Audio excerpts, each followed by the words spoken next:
Browser में गएर SW-DTM search गर्नुहोस्।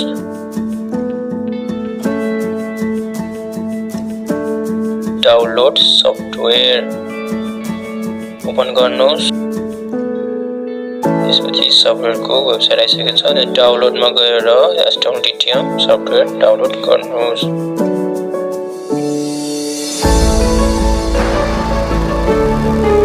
डाउनलोड हुँदैछ।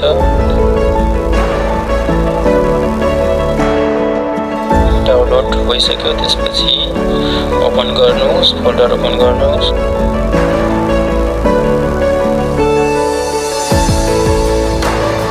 SW-DTM ओपन गर्नुहोस्। Setup file install